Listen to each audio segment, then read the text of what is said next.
Let's check out this knife from Civivi.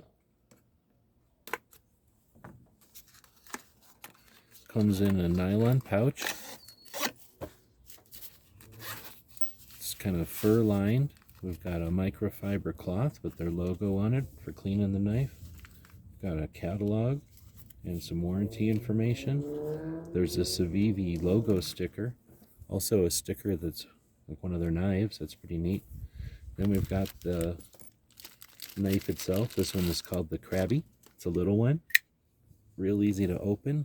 It has a sheep's foot, a black stone-washed blade, as you can see, from Ken Onion Jr. With a tip-up design.